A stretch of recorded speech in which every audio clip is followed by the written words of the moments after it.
years ago to carry on the legacy of social justice that Bobby Kennedy started. Within our organization, I lead a network of about 400 asset managers and allocators who control roughly $6.5 trillion of assets under management. And a lot of the work that we work on with this network is to advance investor advocacy, leverage investor capital, leverage investor influence in order to impact society and the environment. One of the areas that we work on is worker rights, labor and supply chain issues. And I couldn't be more prouder to be a part of today's gathering and delighted to join this conversation with everyone today in celebration of Saru and the work that she and others have been doing. So with that, welcome to the program this morning, and I'm going to turn things over to my co-moderator, Kavita Ramdas.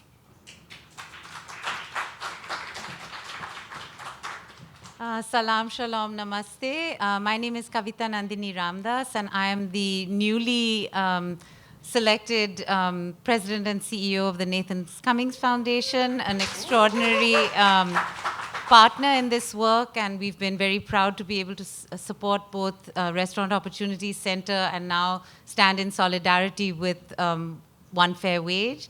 It's wonderful to be here with so many colleagues and friends. I also want to just say that we have a proud tradition as a family foundation rooted in a Jewish tradition of healing the world, or Tikkun Olam, to be standing in support of both workers' rights, but also of economic and racial justice. And for me, as someone who many of you know as a gender justice rights advocate, it's also particularly important to state how significantly this affects the position, status, and power and voice of women who are disproportionately represented in the tipped workers community across the United States and indeed across the world. So it's a real honor to be here. I'm delighted to be able to have the Nathan Cummings Foundation hold up its long-term commitment to this work, and also want to recognize two of my colleagues who are here with me in the audience, Laura Campos, who leads our work in shareholder activism, and Candice Whitner, who's my colleague in communications. So thank you all for being here. Saru and I have known each other for many years, and I didn't know she'd be sitting next to my favorite New York Times food writer, but here she is. As Danny Mayer said in our earlier conversations, Saru just makes things happen. And when you look at how many people are here, I think it's really true and something that we're so excited to be a part of. I wanted to say one quick word about the book. If you have, obviously it's just coming out, but I think one of the things you often forget in these kinds of books is how you blend stories with the actual hard facts. And I think I just want to urge people who, since I got to have a sneak preview, there's a way in which, certainly for me as an Indian woman and as an immigrant to this country, the ways in which immigrant workers, women and workers of color across this country are represented in that book turns a set of facts which are facts that are not very hopeful facts. I mean, 6 million workers, 2/3 of whom are women, who live in 3 times the amount of poverty of the rest of the US labor force. And yet what you see is workers refusing to be silenced and refusing to let that be an acceptable legacy. And today we are also going to be joined by worker leaders. And so I'm really hoping you'll enjoy listening to the ways in which their voices are increasingly being heard across our areas of work. So thank you very much for including us, and we're delighted to get this off to a good start. Yeah. Shall we, I think I'm next to actually introduce our first speaker.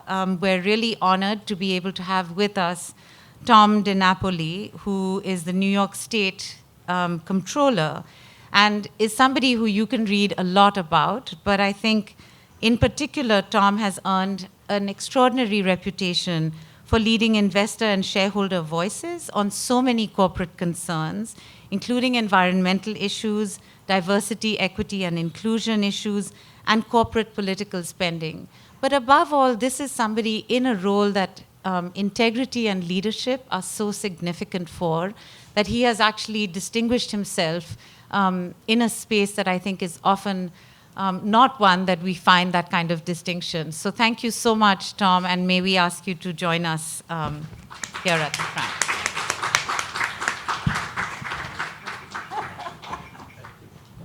Good morning, everyone.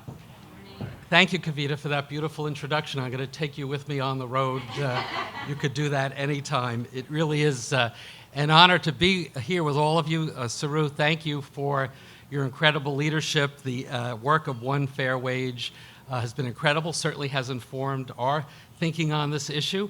And congratulations on the book. It really is wonderful. Give Saru a round of applause. You're going to be hearing a lot from her today. And I really want to commend all the sponsors of this very important event, this important conversation.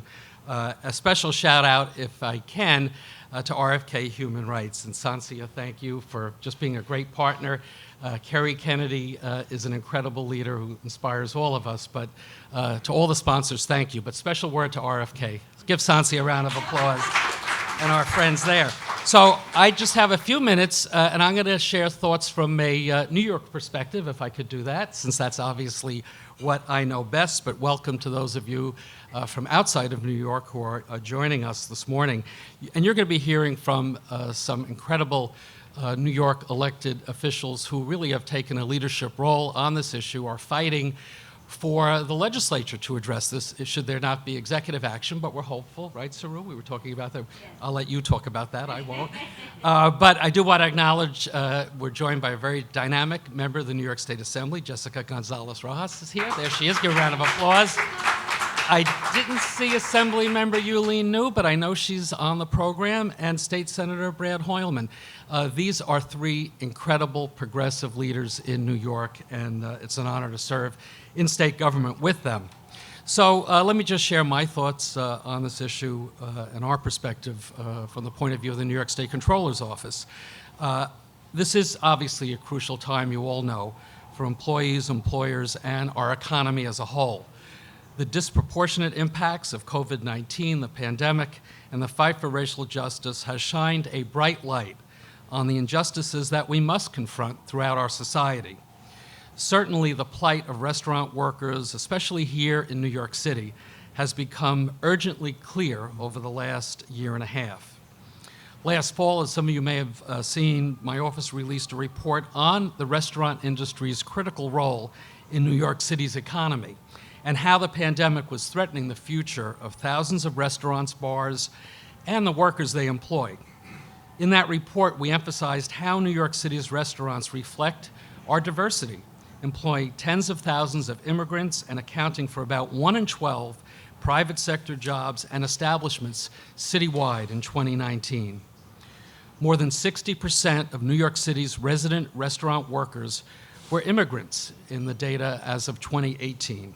So restaurant closures as a result of the COVID-19 pandemic had a disproportionate impact on immigrants and in the neighborhoods where a large number of those restaurant workers live. Assemblywoman, you know that well for your district.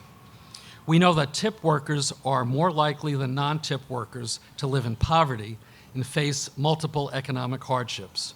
And during the COVID-19 pandemic, these and other restaurant workers not only struggled with layoffs, but also reduced tips, increased health risks, customer hostility, and sexual harassment.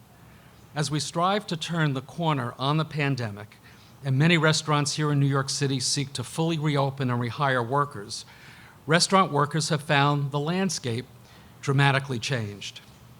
As One Fair Wage has pointed out, 53% of remaining restaurant workers are considering leaving the industry, 76% of whom said they were leaving due to low wages and tips, and 78% of whom reported that they would stay only in their job if their job provided a full, stable, livable wage with tips on top. The current labor shortage in the restaurant industry, combined with the demand for higher wages by employees, has led to a number of companies to increase wages and benefits for current and future employees. That's good news, and it's great to have enlightened business leadership in that regard. It's a positive trend, but it's very clear that it's not enough. It's time to end the structural inequalities that restaurant workers, the majority of whom are women and people of color, have faced for generations. It's time for everyone to have a full, fair, and livable minimum wage. And certainly, right? And here in New York, it's time for the subminimum wage for tipped workers to end. We need to show leadership here in New York. While restaurant workers make up a majority of those impacted by the subminimum wage, workers with disabilities, incarcerated workers, youth workers, gig workers, others are all impacted. As you will certainly hear more about today, in 2019, New York State ended the subminimum wage for all tipped industries, except for those who work in restaurants. While this was a major success, and again compliments to One Fair Wage and the movement, it left a major population of New York State's tipped workers behind. There are currently 200,000 tipped restaurant workers in New York. These workers deserve an equal minimum wage in addition to their tips. While there is an urgent need for action here in New York, there's more work that needs to be done nationally as well. And that's where my role as an investor comes into play. And again, thank you for the collaboration, Sansi, with you and the team at RFK, where we work on so many of these important issues. As trustee of the state's pension fund, I'm responsible for securing the retirement benefits for our 1.1 million members, retirees, and beneficiaries. Most of these members are middle-class folks who rely on my office to secure their retirement future. Part of securing those retirement benefits is making sure the companies we invest in are adapting sustainable business practices that will lead to long-term value for our fund. We believe that a company's long-term success is inextricably tied to its human capital management policies and practices, including compensation and benefits. Research has shown a link between effective human capital management practices and higher shareholder returns, profitability, and overall firm performance against benchmarks. The opposite is also true. Conversely, poor human capital management practices can create substantial risks for investors, including reputational and legal risks that can jeopardize long-term shareholder value. While the ongoing debate surrounding the minimum wage and current labor market and economic conditions is an important one, certainly we're seeing many companies in the restaurant industry are considering the potential positive impacts on their business of raising the minimum wage for all employees, and therefore, important to me as an investor, the possibility of enhancing long-term value for shareholders.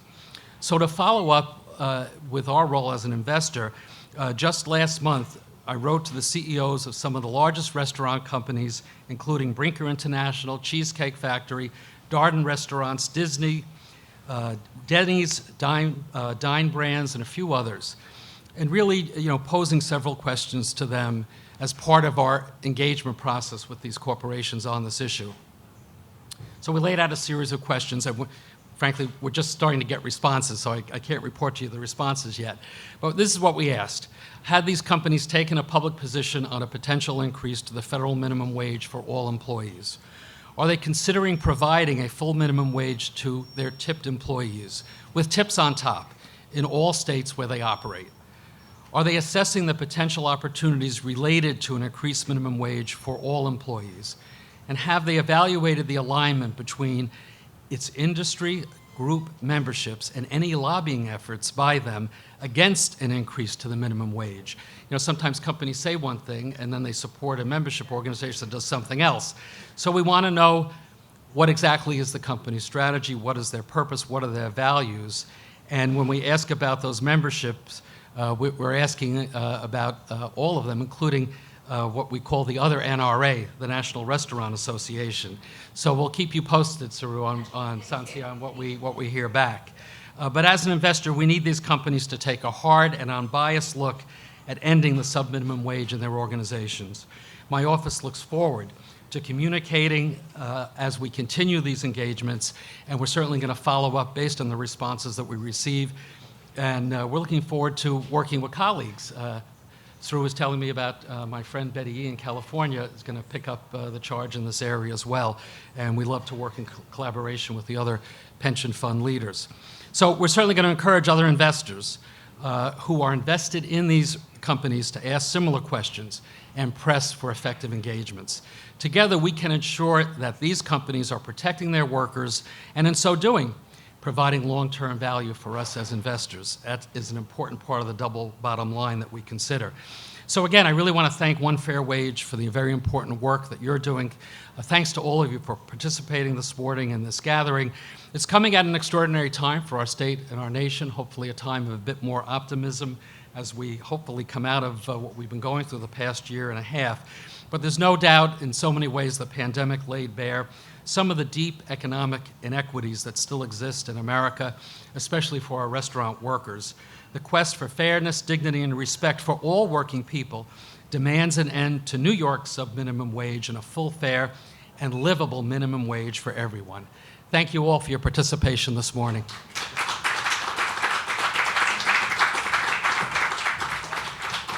Tom, thank you so much for your leadership. It's really inspiring when you find leaders in very, very powerful position being able to double down on issues like this, to partner with us who care about this issue. Tom, it's been a tremendous partnership working with you and Kyle and the entire team in your office. We learned so much from you, and thank you for all you're doing. We're looking forward to continuing the journey with you. I am delighted to introduce Saru, the star of today. We could read all the bios about Saru. We know that she's an academic. She serves as the president of One Fair Wage, leads the director of Food Lab research at UC Berkeley. She's been named CNN's top 10 visionary women. The accolades continue. But I'm just going to share a little bit about who Saru is to me and the work that we do at RFK Human Rights. I met Saru 3 years ago, I think it is now. And I can't remember how that meeting occurred, but we ended up having lunch in Berkeley.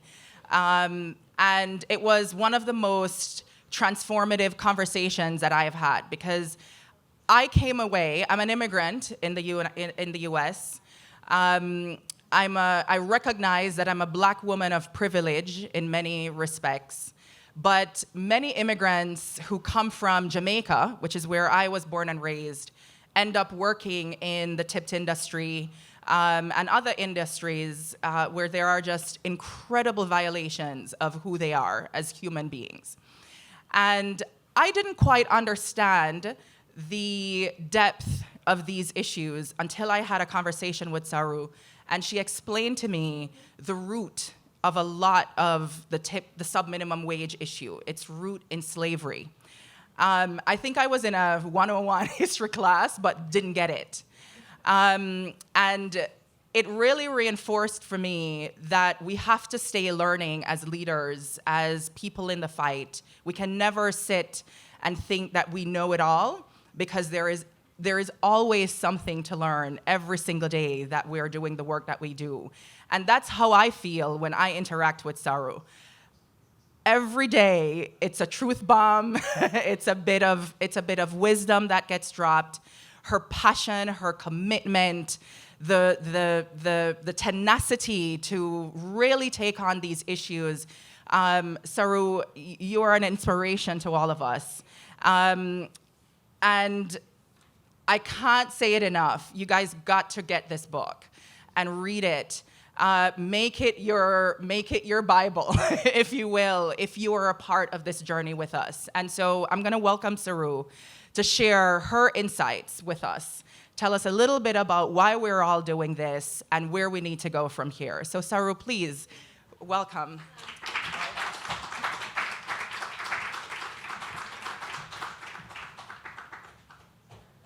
lot shorter. Can you guys hear me okay? Thank you so much, Santia. That was so moving, and Kavita, and all of our allies who put this together. I want to name them: RFK Human Rights, of course, Nathan Cummings Foundation, Cerdna Foundation. Thank you, Don. ICCR, Interfaith Center for Corporate Responsibility, and who am I forgetting? Adesina, of course, Social Capital. This is an incredible group of investors that it's been so fun to work with to actually move companies in the right direction on this issue.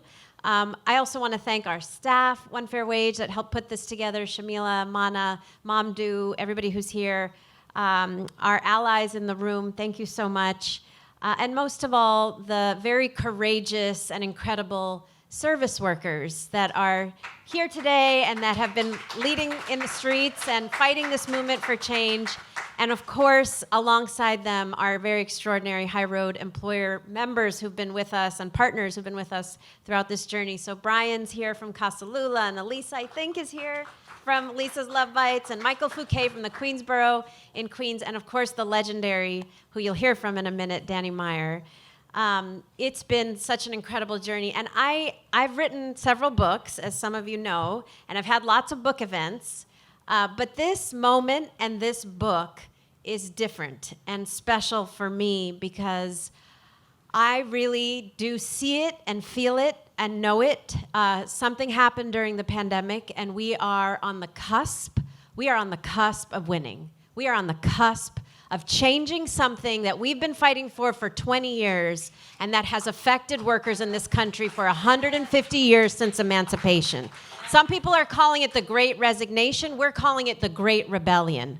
Workers are standing up across the country and saying, we just can't put up with it anymore. And it is so long overdue, and it is such an incredible moment. So I do have information to share, and some of you have heard me speak 100 times. So some of this may be a repeat for some of you, but I promise you, everybody, there is new news for everybody in this room today. And I'll try to be quick, because we have a lot of amazing people to hear from. So I said this has been happening, something affecting people for 150 years since emancipation. It's just so important to remember that history. So tipping, as many of you know, originated in feudal Europe. It was something that aristocrats and nobles gave to serfs and vassals, always on top of a wage. I'm a bit of a nerd. In my spare time, I read Old English literature, and if you read Old English literature, you will see references to tipping. Even if you read, I don't know if any of you have ever read P.G. Wodehouse, Jeeves and Wooster, you will see references to paying the butler a few extra dollars. Here's 20 extra quid, old man, for a job well done, but always on top of a wage, always on top of a wage. And in fact, waiters in this country, who were mostly white, mostly men until 1853, got a full wage. And they went on strike in 1853 here in New York City and in Boston and Philly and Chicago. In 1853, they went on strike for a higher wage. And restaurants responded in 1853 by mostly replacing them with women. And that was 12 years before emancipation. That happened just as tipping started to come to the US. And at emancipation, the restaurant industry said, let's go ahead. Here we can replace them with women, give them a much better wage. But gosh, if we hire black people, we could pay them nothing. And that is what they did. As a continuation of slavery, say, we're going to pay you nothing at all. We're going to have you live entirely on tips. And in some cases, they actually charged black people for the privilege of having access to white people's tips. And so what we have to understand about the history that I just shared is that we had a wage in this country for people who work in restaurants. And it went down to zero just as women and black people, and black women in particular, entered the industry. And so this subminimum wage cannot be understood as anything other than a devaluation of black lives and women's work. That is what it is. And that devaluation became law in 1938 as part of the New Deal, when everybody across the country got the right to a federal minimum wage, except for several groups of black workers. Farm workers were mostly black, domestic workers were mostly black, and tipped restaurant workers were mostly black, mostly women, given a $0 wage as long as tips brought you to the full minimum wage. And we went from zero in 1938 all the way up to $2.13 an hour at the federal level in the United States of America in 2021, which all of us who are Americans should feel very deep shame about. New York State persists as one of 43 states that continues with this legacy of slavery. Although we're not at $2, we're still at 66% of the wage, 66% of what everybody else earns. And in New York and these 43 states, as you've heard, it's overwhelmingly women. More than 2/3 of these workers are women, disproportionately women of color, although they don't work in, Danny Meyer's great restaurants generally. I mean, we're talking about women who work in Denny's and IHOP and Olive Garden and mom and pop restaurants. I'm talking about the women who struggle the most working on tips in New York State. They are the women who we are thinking about when we are talking about we got to get rid of this subminimum wage. And they are actually the majority of tipped workers in New York State and across the country. And due to the lobbying of the National Restaurant Association, we've been stuck with this subminimum wage for forever. And what's so interesting is that there are 7 states that got rid of this system many decades ago. California, Oregon, Washington, Nevada, Minnesota, Montana, and Alaska all require full minimum wage with tips on top. Tips are actually shared among front of house and back of house staff. It's a much more equitable system. And actually, earlier this year, even the publicly traded companies that many of the investor groups that are here have been investing in admitted this. So in April, there was an incredible Newsweek article expose exposing Cheesecake Factory and Denny's and many of these companies for, in the same moment, they were telling Congress in February, we can't afford to pay the full minimum wage, it will put us out of business. In that same moment, telling shareholders in public shareholder calls, actually, this was the CFO of Denny's saying this, paying $15 an hour to all workers, including tipped workers with tips on top in California, has allowed our company to grow faster in California than any other state in the United States. Why? They said customer spending is up, guest receipts are up. When you pay people better, it turns out they spend it.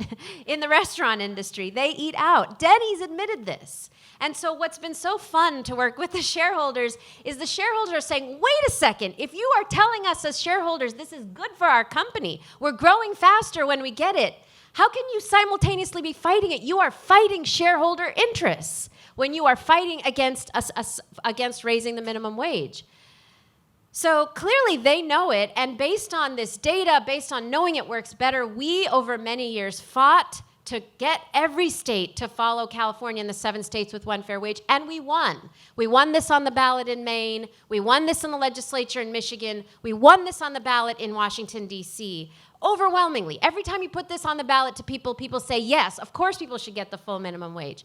But in every one of those instances, the restaurant industry, and in particular the National Restaurant Association, as Tom said, the other NRA, poured millions of dollars into overturning our wins, overturning the will of the people. And in some cases, these fights got very vitriolic. In D.C., it was a violent, vitriolic fight to get the city council to overturn the will of the people, which they ultimately did.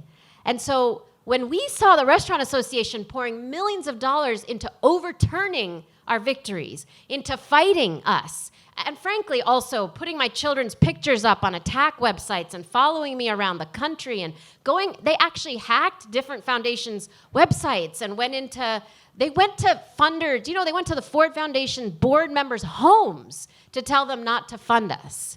They did a lot, and it signaled to us, wait a second, we've hit a nerve. Clearly there's something here that's deeper than the number, $2, $3, $4, $10, $15. There's something deeper here that's going on. It's actually about power. It's actually about the relationship between employers and workers, and fundamentally it's about how we value people. And that realization made us open up our eyes to think about the fact this is a much bigger fight than just actually a subminimum wage for tipped workers. Subminimum wage for tipped workers, by the way, doesn't just impact restaurant workers. It's also nail salon workers and car wash workers. It's also actually parking attendants and wheelchair attendants in the airports. The people who push your wheelchairs in most states get that ridiculous $2 or $3 wage. But even beyond tipped workers, there's a subminimum wage for incarcerated workers, which is a direct legacy of slavery. It is the exception to the 13th Amendment that allows for slavery in the case of incarceration. And here in New York State and in my state of California, frankly, around the country, incarcerated workers are being paid 11 cents, 12 cents, 30 cents an hour to fight our wildfires in California, to produce hand sanitizers, you'll hear more about here in New York State, to do work for us, getting paid literal slave wages, literal slave wages. Then we've got the subminimum wage for workers with disabilities, which is based on nothing more than a devaluation of people with disabilities. In some states, there's a subminimum wage for youth, and of course, gig workers receive the equivalent of a subminimum wage because they're misclassified, and because large companies like Uber and Lyft get away with not paying them a minimum wage at all. And so here you have all of these different subminimum wages. The point of this book was our first attempt to put the stories of all these different workers together to say that literally 2 of these subminimum wages are literal legacies of slavery, but all of them are reflections of America's valuation of some people as subhuman. Some people as worth less than others. After all, isn't that what slavery was about? That some people are subhuman, some people are worth less than others, and if these subminimum wages are direct legacies of that, we cannot think of it in any other way. And so it is a painful piece of our history. It is a painful reality that this is much bigger, I think, than any of us originally thought. This is actually now getting closer to 7, 8, 10 million workers in the US that are earning less than a minimum wage. And it calls into question, what do we as Americans think is a minimum? If 10 million workers can earn less than a minimum, what is the point of having a minimum? Isn't that the point of a minimum, that there's nothing less than it? And so the pandemic, though, has created a moment for us to rethink all of this, to reimagine the idea of subminimum, the idea of subhuman, to actually be our best selves here in America. And it didn't happen without a lot of pain for all of us. Certainly, it didn't happen without pain for these workers. So with the pandemic, 6 million restaurant workers lost their jobs. As many of you know, 1 in 4 Americans who lost their jobs was in the restaurant industry. And we started a relief fund. Thank you to everybody here who contributed to it. Raised unexpectedly $24 million. Almost all of it's out the door because 250,000 workers applied for relief.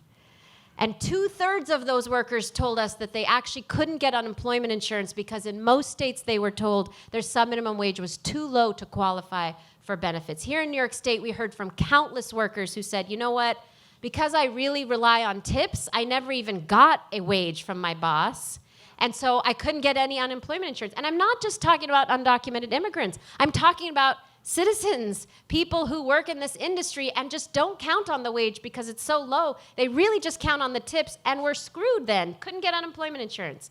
Then many of them went back to work last summer when we had outdoor dining, and they found that tips had gone way down for most workers. 60% of workers said tips went down 50 to 75% because sales were down. And then they said health risks, of course, were way up.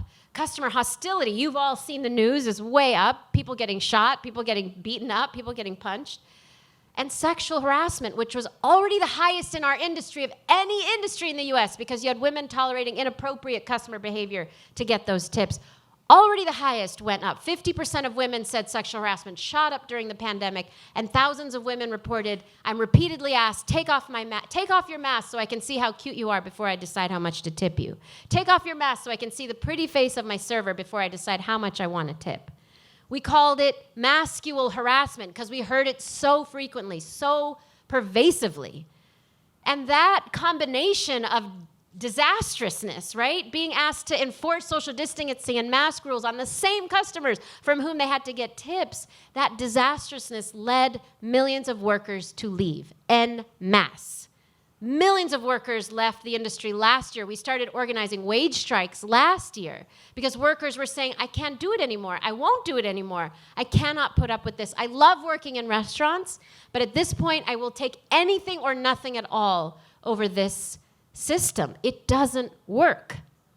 And this year, as Governor Cuomo at the time started letting restaurants reopen and the mayor, restaurants found this was true. Workers had left. there was a massive dearth of workers. And some people are calling it a labor shortage. We aren't. We're calling it a wage shortage. And the reason is that the best article I saw on this was an article in Intercept that said, calling it a labor shortage is sort of like saying there's a shortage of Mercedes-Benzes for $1,000, right? There's no shortage of people. There's just a shortage of people willing to work for these wages. And they're saying, as you heard Tom say, the data that we've collected, we collected 3,000 surveys of workers. 54% said we're leaving the industry, of those who remain. And 78% said the only thing that would make me stay or return is a full livable wage with tips on top. So workers are saying we need that full wage, and employers are responding.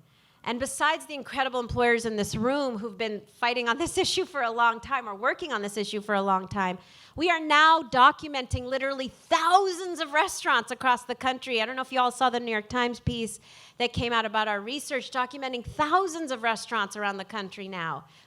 We've gone up to about 3,000 nationally, close to 3,000, and 300, over 300 restaurants we've documented in New York. I want to congratulate Jamala, who's in the back, our research director, who's helped to document all that research. But we've been looking at job postings, thousands of restaurants in Louisiana and Alabama and Georgia paying $15 an hour plus tips. Restaurants here in New York paying $15, $25, $30. We've even documented some restaurants paying $50 an hour plus tips because that's what they feel like they have to pay to get workers to come back to work. And it's a moment of change. It's an incredible, incredible moment of change. And some electeds are seeing it and are running with it. So President Biden has been actually one of our biggest champions. He has called for a full $15 an hour and full elimination of the subminimum wage for both tipped workers and workers with disabilities. He's been saying that for a long time. I don't know how many of you saw that CNN town hall where a restaurant owner got up and said, I don't have enough workers. And he said, well, we have to pay people more. There's no other way. We have to pay people more. He said, my sister-in-law is a tipped worker in Atlantic City. She gets what, $7 an hour plus tips? He says, nobody wants that anymore. People want $15 plus tips. President Biden has been very vocal in his support for ending the subminimum wage. And then here in New York State, we have the opportunity to get this done. Our new governor has said publicly at an event that Danny and I and Damani and I were at last fall, the president of the Ford Foundation, where she said, I'm a former tipped worker. We need to end the subminimum wage for tipped workers. And her office has been positive in indicating that we can move in this direction. We need to do it now. This is the time when workers are in crisis. They're getting beaten up and shot for trying to ask for vaccination cards while they're relying on those tips. And employers are saying we actually can't fully reopen unless we pay people a full livable wage. Employers are saying, this is what we've heard from thousands of employers across the country, two things. One, we need a level playing field. We need everybody to go up. If we're going to raise wages, we need everybody to go up. And two, if we raise wages on our own, it isn't enough. We still can't get enough workers to come back. We need policy to signal to millions of workers this is permanent change. It's worth coming back to work in restaurants. So Biden is behind it. Listen, California and Illinois just ended the subminimum wage for workers with disabilities. Gig workers just won big here in New York City. Congratulations to gig workers. And tipped workers, I think, are on the cusp of winning in New York, and I just want to close by telling you what's happening in D.C. I told you there was a vitriolic and, in some instances, violent fight in D.C. over this issue. We won it, and they pushed to overturn it. Well, this last month, the head of the Restaurant Association in D.C. has reached out and asked us to work together on fast-tracking a bill in the D.C. City Council to actually go to $15 an hour. Faster than we ever would have imagined. And so listen, if we can get together with employer associations who we fought with vitriolically and sit down and say, let's get this done, if we can do that, then I think state legislatures and Congress can follow the lead of workers and employers who are sitting down in a very divided moment in our country and get this done through policy, get this done across the board. So you can help. You can go to onefairwage.org and hit take action. Tell Governor Hochul, tell our senators, we need to get this done. On that same page, you can see the list of thousands of restaurants now paying one fair wage. Support them and tell them, we support you. We want you to keep paying this wage. And on that same page, you can also sign up to be a Raise the Wage voter, telling elected officials that we voted in 2020, many of us expecting to have these issues delivered on, raise the wage. We need to see that happen for November 22. We've been organizing for this moment for 20 years, and as I said, it is a long time in coming, and it is almost here. Workers are rising up and saying we can't put up with it anymore, and employers are responding. And so we can't miss this moment of incredible opportunity. We've set the table. Workers and employers have set the table. We need elected officials to actually feed us, to make that change, to serve up that change we've been waiting for 150 years. Thank you so much.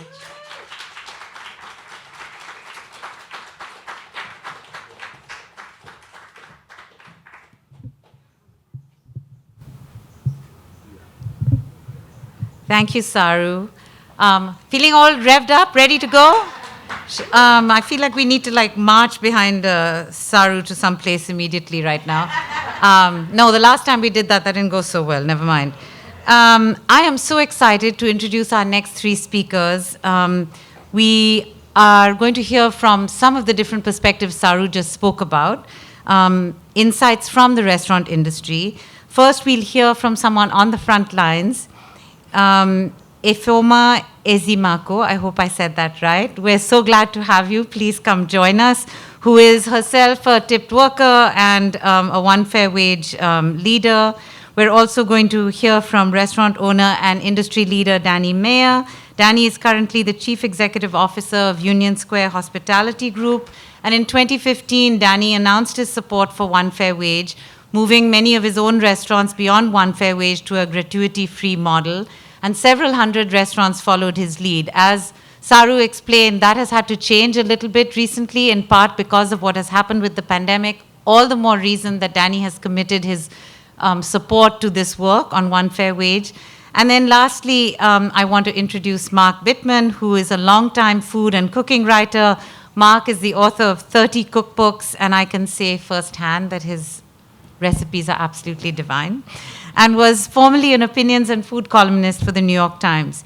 Each of these individuals represent what our coming together and what our need for collective action is really going to require. It's going to require us having these conversations across divisions that we usually think of as being, insurmountable. And I think that's what One Fair Wage has showed for us. Mark, I know you have some time constraints, so I'm going to ask if you might go first, and then we will have you moderate the conversation with the others.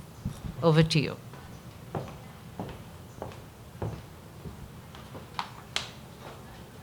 I am humbled, honored to be here, and I've known Saru for probably 20 years, and every now and then she says, will you support me at this thing? And then I have to speak after her, and it's always like... But I am going to, as I would say, lifelong supporter of labor struggles, going to try to give a general food perspective to this conversation and not speak strictly about labor, but speak a bit about why this is so important. And I'm going to start with a quote that's often misattributed to Gandhi, but in fact is a quote from an American labor leader. And that quote is, first they ignore you, then they ridicule you, then they attack you and want to burn you, and then they build monuments to you. That is what's happening here. And that is why, from a food perspective, and I speak for myself only, and I don't represent anybody, I just speak generally about food. From a food perspective, the labor movement in general, One Fair Wage in particular, is the most encouraging thing that we have going on in the fight for good food.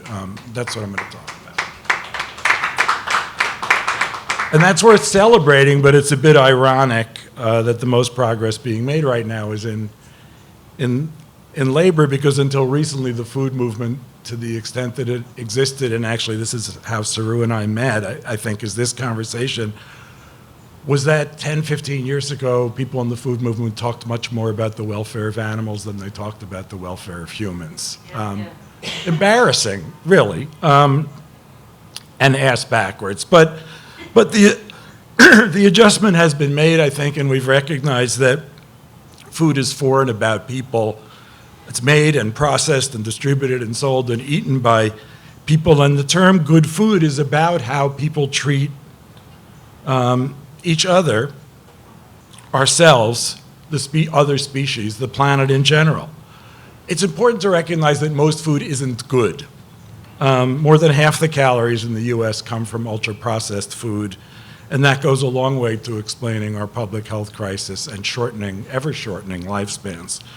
Industrialized food production is in large part responsible for wrecking the planet, and since the food system is simply a part of the bigger system, and this is how this all ties together, most of the wrongs of society are visible or reflected in food production. In fact, this is an old analogy I've used for years, but still apt. If a group of aliens or invaders from a hostile nation turned our food into a disease-causing vehicle, stripped our land of nutrients while wasting half of it growing things we don't need, and spewing cancer-causing chemicals into the air and water, tortured our animals, ruthlessly exploited our most vulnerable workers, manipulated our children so that they craved eating poison, and on and on and on, we declare war. Instead, we celebrate our massive yields, our massive profits, our massive production of commodities, and we wonder why we're getting sick. Addressing that crisis means defining good food. The dictionary calls food a substance that nourishes. It says that to nourish is to promote health and growth. But the majority of calories available in the United States today are closer to what the dictionary calls poison, a substance that promotes illness, than to that of food. At a minimum, good food should nourish everyone who produces it, everyone who touches it, everyone who eats it. It should also minimize its impact on the planet and on other species. We could take a further step and say that good food prioritizes human well-being over agricultural yield and corporate profit. That makes good food something akin to a human right, and it also makes it clear that good food is, if not rare, then hardly the default. To define food as good, it must be fair and just in the areas of farming and the environment, in nutrition, in access and affordability, and of course in labor. It starts with farming. Almost all American farm subsidies support producing commodity crops, regardless of consequences like climate disruption, environmental degradation, the mistreatment of laborers, the torture of animals, the production of a glut of the fundamental ingredients of junk food, and so on. Good food means turning all of that around, supporting farmers who steward the land responsibly. This in turn can't be done without what amounts to land reform, putting land into the hands of people who've been denied it. That's just number one, and that alone would require profound change. But nutrition, which is number two, is also important. Everyone knows about ultra-processed foods and illness, yet more Americans die every year as a result of diet-related chronic disease than do from COVID or any other cause. Yet we continue to allow our children to be targeted by marketers of poison.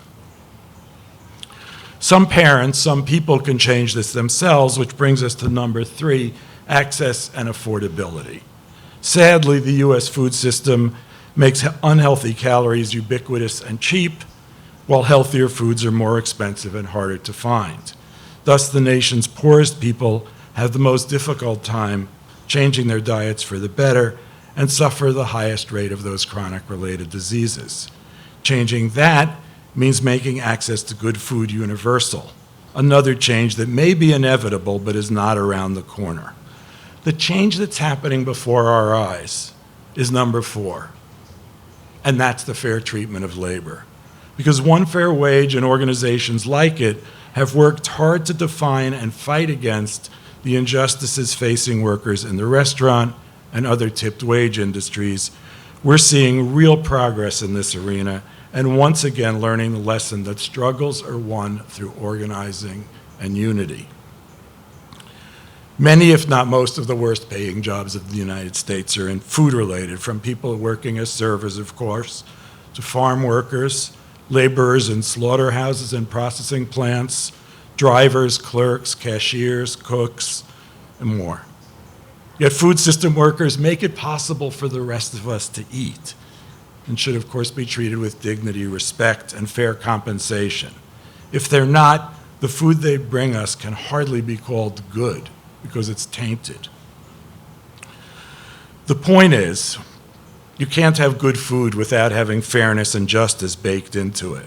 I'm here today, most of us are here today, because we believe that among the beginnings of a fair and just society is a living wage, economic justice for workers. And that struggle is, of course, part of the food movement, but it's also a key part of every movement for human rights and dignity. The fight for food justice is the fight for justice. And the people leading the fight for food justice, the people we are here to support today, are leaders in the struggle to make this country and this world truly democratic, fair, and just. Good, nutritious food is food that's produced ethically and is available to everyone, no matter who they are or where they are: school children, prisoners, hospital patients, people with little or no money, people who live in the middle of a city or people who live in the middle of nowhere. And how that's done raises broad questions, not only of fairness and justice, but of land and labor. Land and labor are the foundations of our social condition, and the control of each determines whether a society is fair and just. I'm still talking about the food system here, but you'd be well within your rights to think more broadly, because from land comes not only food, but wealth. And of this wealth, immigrants, people of color, descendants of enslaved people, women, have all been shortchanged. I'm going to try to keep this short, so I'll spend my remaining minute talking about the change that's here. In the last couple of years, many people have become increasingly aware, some embarrassingly, but for the first time, of the difficulties the nation's food workers face. In New York, those workers are perhaps best symbolized by a masked person of color speeding on a bicycle delivering delicious food to a much wealthier white person who is often in direct control of that worker's earnings. If you think of food workers as the underpaid people who bring us food, the farm workers you see stooped in fields as you whiz by, the tortured and bathroom-deprived slaughterhouse workers you read about, the cashiers and clerks who work without benefits or even schedules at your local Walmart, the obviously unhappy fast food worker, the harried, possibly harassed server at your local restaurant, you'll recognize that when we're talking about eliminating subminimum wages and raising the minimum wage to a fair wage, a living wage, we are talking about economic justice, including health care and child care and free education for everyone.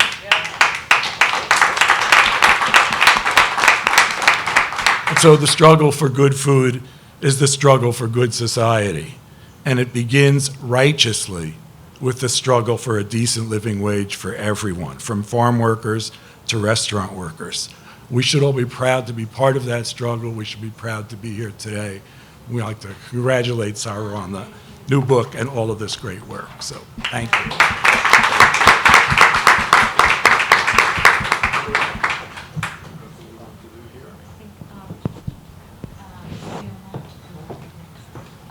May I ask Ifeoma to speak next, please?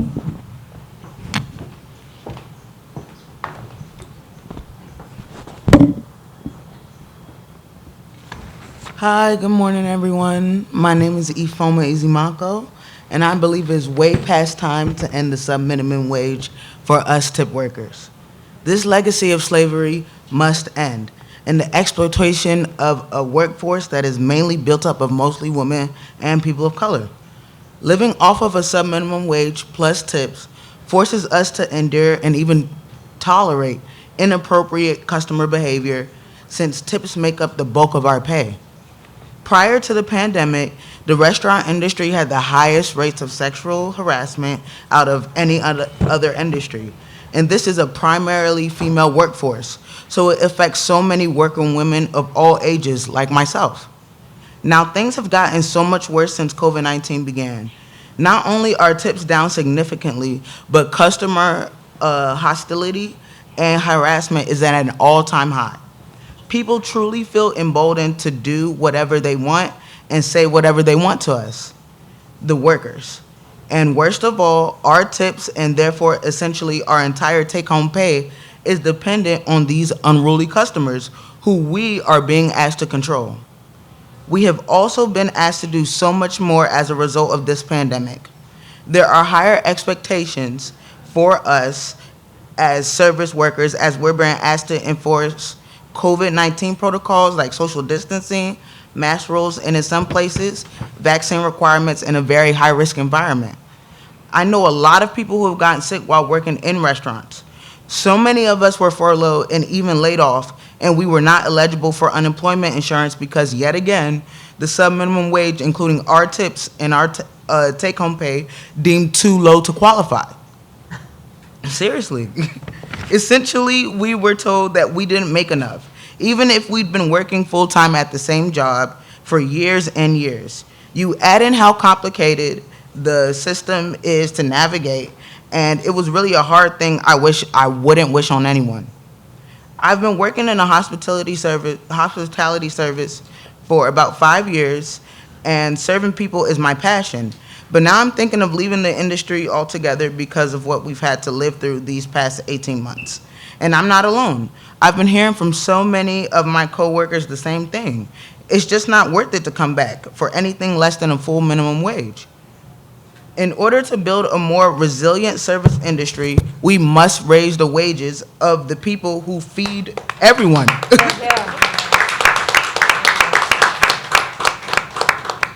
We have to make sure we're able to even feed our own families. It's been heartbreaking to hear what some of my colleagues are experiencing during this turbulent period in our lives. Seriously, but we have a chance to fix that now. It's time for reconstruction in order for us to build back better. We need one fair wage, a full minimum wage, plus tips on top of that. It's one thing to call us essential workers, but actually paying us a living wage is how we can prove as a society that every human being is actually essential and deserves our respect. I want to thank Saru, I want to thank One Fair Wage, and I want to thank everybody who is helping the campaign, and I hope for better. Thank you.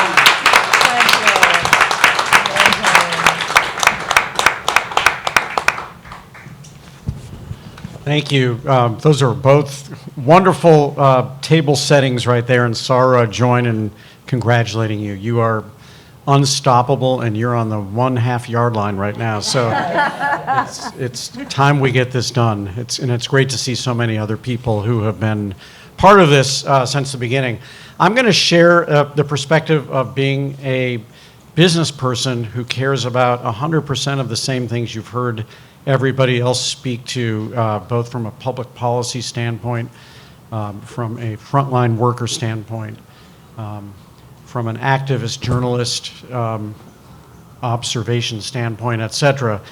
And I think that it's very interesting to me that business people get pegged as obviously being against things that are right to do because somehow they think it's not in their self-interest to do those right things.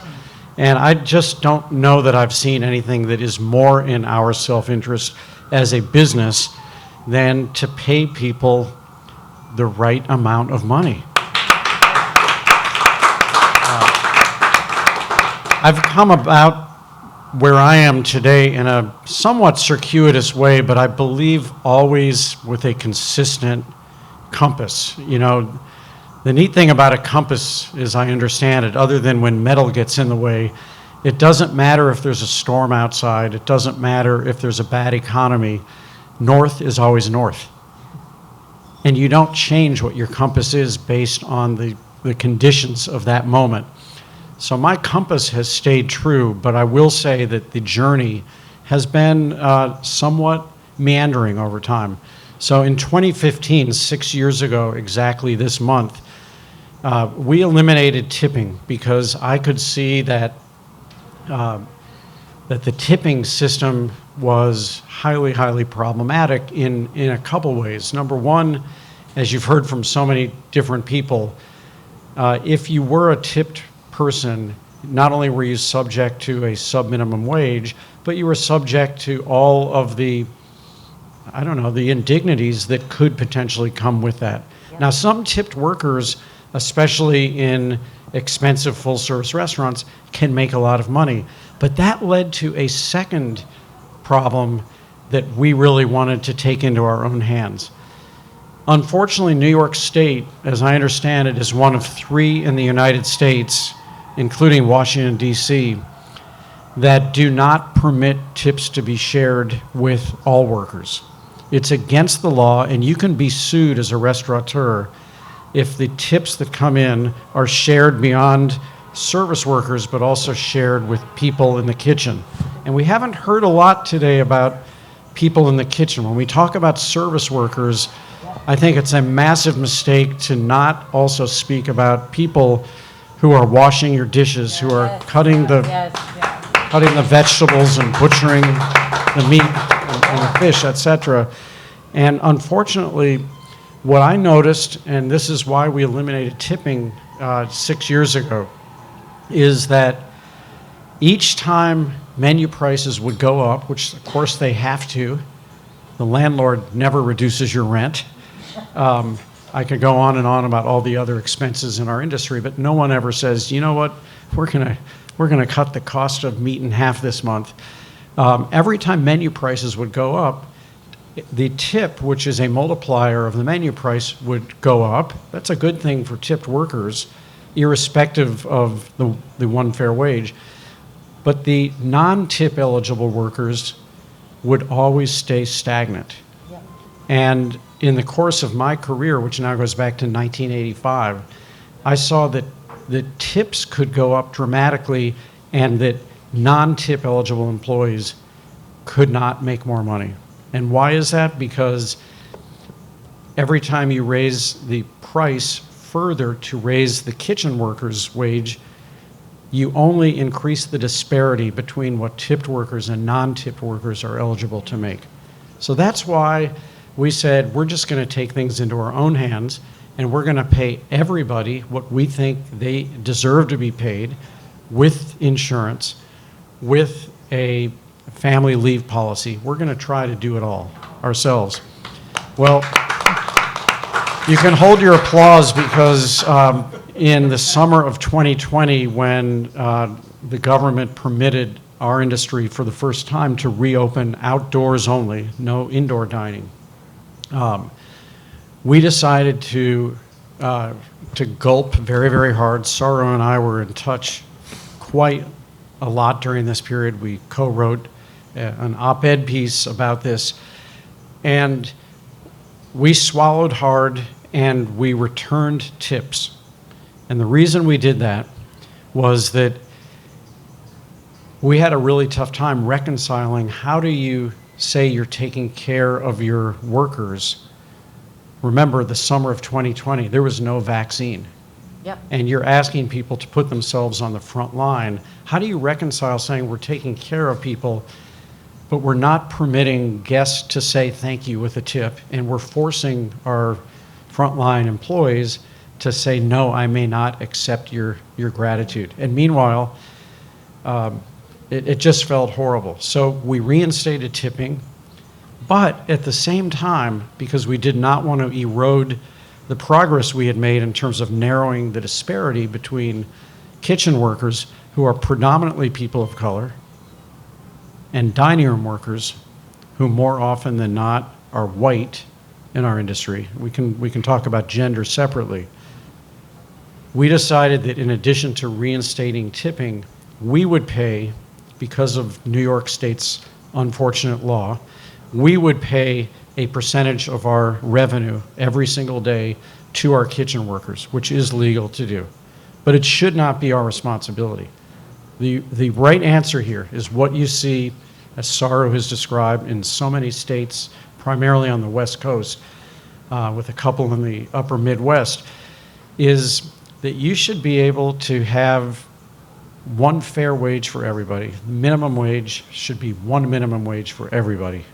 We all agree on, well, I shouldn't say we all agree, but I don't think you'd be sitting in this room if you didn't see it that way, with tips on top, and tips should be able to be shared amongst everybody. So I have now gone from somebody who wanted to eliminate tips altogether because I saw the injustice, that's where my compass was pointing, to someone who actually wants more people to get tipped. And I think that the tip that you leave in a restaurant should be eligible to be shared with everybody in the restaurant. The person who chopped the vegetables, who did the dishes, who took the reservation on the telephone, are working just as hard as the person who brought that food to your table. I don't think we need to say who's working harder, but I think everybody deserves to share in that tip, and everybody should have the exact same minimum wage. And the marketplace has actually been doing a lot of this work for us. The fact that New York State is now, as Saru said, even the subminimum wage is 2/3 of what the regular minimum wage is. This is not a heavy lift, ladies and gentlemen. This is a tiny, tiny thing to do in the great scheme of things in order to do the right thing. And the last thing I'll say is this. I could not agree more that when you look at the condition of our industry right now, trying desperately to get back up on its feet, to be the participant in the economy of our cities and towns, certainly of this state as well. And the fact that restaurants cannot open for all of their shifts, and when they do open for all of their shifts, they're opening with fewer people than they should, because they're not able to bring enough people back. This is solvable. This is solvable. The industry, as you heard earlier, of caring for other people shouldn't be an industry that has to penalize the very people who are trying to take care of the other people. It just doesn't make any sense whatsoever. And I firmly believe that whether you call this a worker strike right now, or workers are just sitting down and choosing not to come back to an industry because it's just not worth it to them. When you think about the trade-off of paying for family care at home in order to take a job that can barely compensate for what you're paying, why would you come back? But we can solve this. And so I'll end where I started. It is in our self-interest to do the right thing. And I believe that Governor Hochul sees this. I think she is the right person at the right moment. And I cannot wait till Saru has the opportunity to have breakfast with her face to face and get that last half yard, because you're almost there. Thank you very much.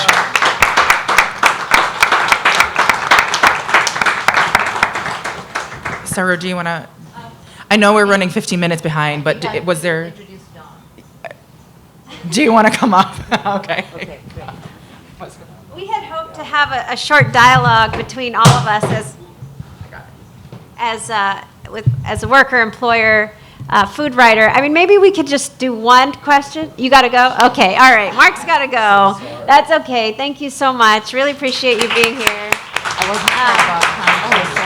Yeah, you have 2 minutes. You go first. Okay.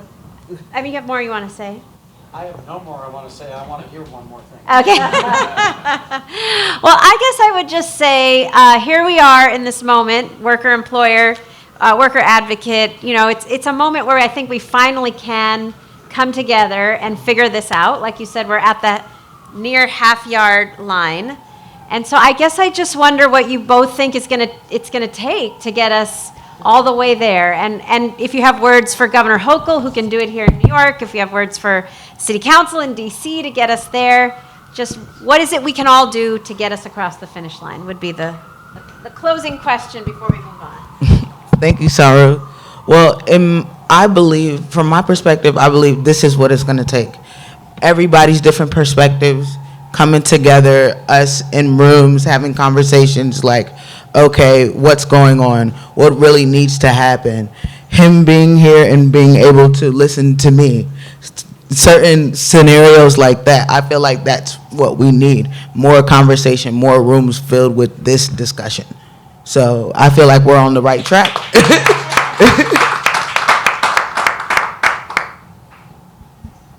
I agree. Yeah, no, for so many of us, this is common sense, and it's sometimes hard to understand why fear overcomes hope. But I do believe hope is at the root of the word hospitality, and I know hospitality will overcome the fear that somehow doing the right thing is going to put us out of business. It's the actual thing we need to get better. Yeah. Yes, yeah. Well, thank you both so much. We are so grateful. And thank you, Mark. I'm sorry that he had to leave, but I think for any of us who enjoy good food, that was the best definition of what good food is actually all about. Thank you for your work and your service. Thank you, Danny. It's my great pleasure to welcome the next speaker and a dear friend and colleague for many years, Don Chen. Don is the president of the Surdna Foundation, where he leads a 100-year-old foundation's efforts to strengthen and further leverage its commitment to social justice. We've worked in many different ways together, Don, from your time as director of the Urban Cities and Places program, Cities and States program at the Ford Foundation. And I know how deep your commitment is to this work. And I'm so proud that I now get to work with you again in our new capacities with both the Nathan Cummings Foundation and Surdna taking forward this work. So may I ask you to come up and join us at the podium.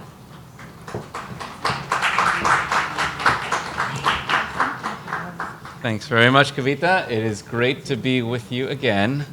And I want to congratulate Saru and the entire team, everyone who has worked so hard for 20 years on this campaign. And I especially want to thank today all the workers who made this event possible and have worked throughout the pandemic under really incredibly difficult conditions.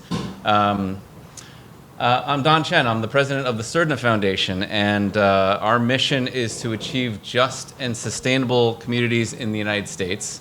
I'm going to talk about philanthropy, about foundations and other donors, and just taking a page from what Danny said when he said that hope is the root of hospitality. Philanthropy means basically love for humankind, and I think that's a really important theme for our conversation here today. At Surdna, we've been long-time champions of the notion of an inclusive economy. And in every possible dimension, race, gender, ability, as we've heard from our speakers, because we believe that a fully inclusive economy offers our best opportunity for strong and shared prosperity. And we're proud supporters of one fair wage, and foundations play an important role in supporting efforts like this. Our commitment is inspired by the Surdna Foundation's founder, John Andrus, who was not only a philanthropist and a very successful businessman, but he was also the mayor of Yonkers, New York, and he was a U.S. congressman from that district. And in addition to that, he was one of the most important lay leaders of the Methodist Episcopal Church. He was also one of the biggest financial supporters of the Methodist Episcopal Church. And for those of you who've studied American history, I know we have some nerds here in the room, that church was responsible for creating and disseminating, in response to the horrors of the Industrial Revolution, the 1908 Social Creed, which called for, and I quote, a living wage in every industry. It also called for the highest wage that each industry can afford, and for the most equitable division of the products of industry that can ultimately be devised, along with a lot of other reforms to worker well-being and their safety. And that was 1908. And here we are, 2021. We're on the half-yard line. it feels like we are really starting to make progress. Ending the subminimum wage for tipped workers and for all workers is a critical step towards fulfilling that vision of a living wage and an inclusive economy. Over a century later, that goal is within reach. As my colleagues have rightly noted, the U.S. has a rare opportunity right now to make that happen in the restaurant industry because of what we've heard our previous speakers say. So many workers are refusing to work subminimum wage jobs, and have gained leverage as a result. That is great news. The momentum is on the side of workers and their families, and when we achieve that in the restaurant industry, we must also end the subminimum wage for all workers economy-wide, including incarcerated workers, workers with disabilities, and gig workers. The Surdna Foundation is part of a community of funders, foundations, other donors who support workers' efforts to end subminimum wages as part of broader initiatives to promote worker rights and economic justice. These include networks of foundations, funders for women's rights and racial justice. And we all should be supporting these workers and the high road employers, a couple of whom we just heard from, who are raising their wages voluntarily by making these wage increases permanent. And I encourage other funders to join us in supporting this issue, especially during this moment of opportunity. I understand that Governor Hochul, we've heard a lot about the wonderful governor, that I understand that she has this opportunity to take executive action to end subminimum wages here in New York for tipped workers, and she has that opportunity right now. I hope she does take that leadership as a first step to ending subminimum wages economy-wide. And many funders, other donors, other supporters of economic justice would applaud such efforts. We continue to be committed to ensuring that all stakeholders, whether it's workers, business owners, investors, community members, all can benefit from ending the subminimum wages, and that these wages are simply not sustainable for working families at this time. I want to make a transition now. I was skimming through this wonderful book. I can't wait to read it. And I noticed, Saru, that you devoted each chapter to a different worker in the subminimum wage industry, or in different subminimum wage sectors. And so now you're going to hear from a panel of workers from different sectors, all of which have subminimum wages. And I'm going to turn it back over to you, Saru, to introduce the panel. Thank you very much.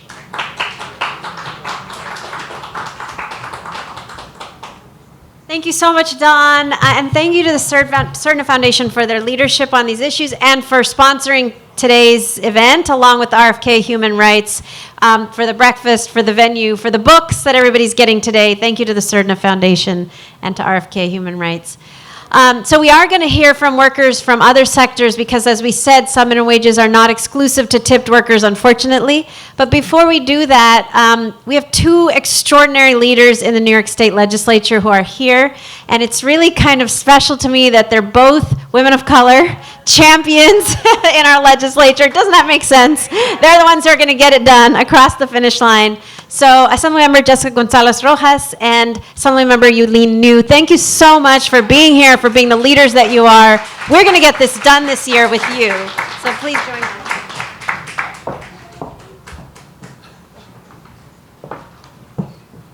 Thank you, Saru. I am Assemblymember Jessica Gonzalez Rojas. I use she, her, ella pronouns. I'm so proud to be here with my sister, Yulene New. Woohoo!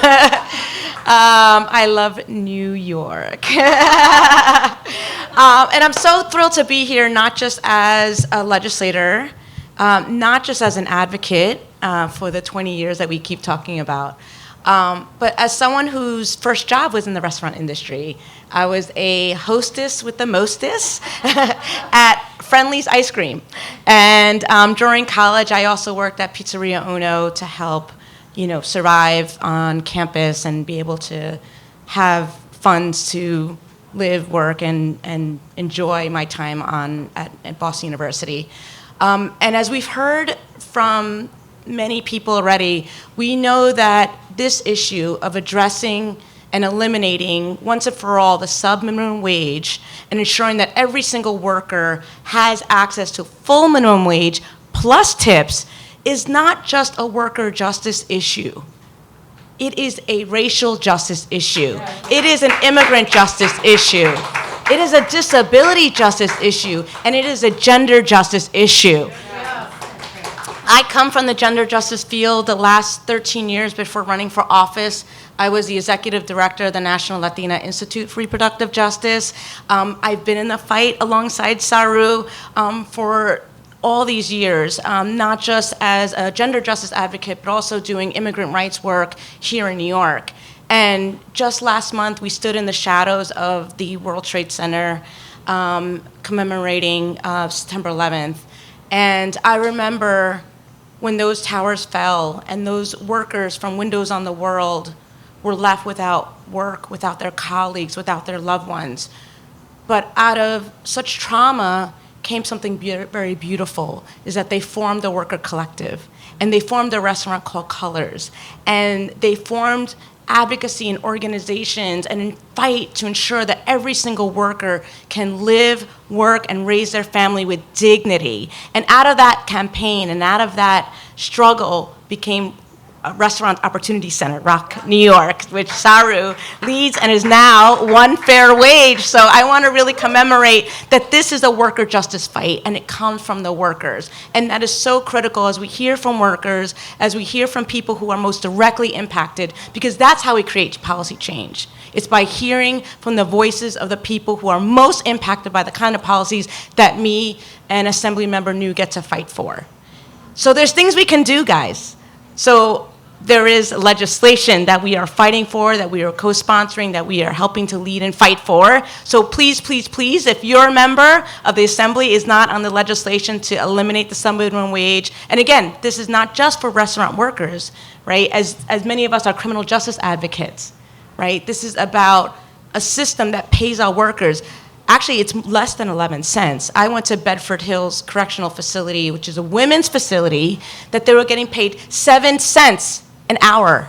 7 cents. And again, they were making the sanitizers that kept us alive.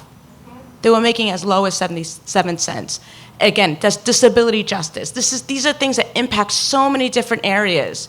Audre Lorde said, there's no such thing as a single issue struggle because we don't live single issue lives. And this is not a single issue struggle. So I'm so thrilled to be in the struggle with you, to co-sponsor the legislation. But while we wait for that to happen, because the legislature doesn't reconvene until until January. I'm like, what month is it? Till January. We can press Governor Hochul to take executive action.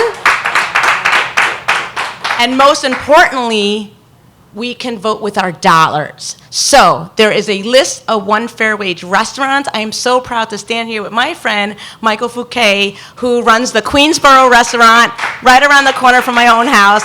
And I was just there until like 11:30 last night. So I'm making sure to spend my money in supporting restaurants like the Queensboro, which is a proud One Fair Wage restaurant. They have this sign in their window, and I'm so, so thrilled to support the Queensboro and make sure that each of us are spending our dollars in restaurants that support the One Fair Wage mission. So thank you so much for your fight. Thank you for being here, and I'm so excited to read your book, Saru. I'll turn it over to you.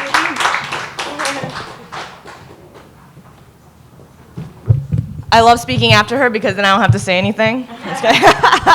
So, I wanted to say, first and foremost, congratulations to Saru. You're publishing a book that has its goal at nothing less than ending poverty.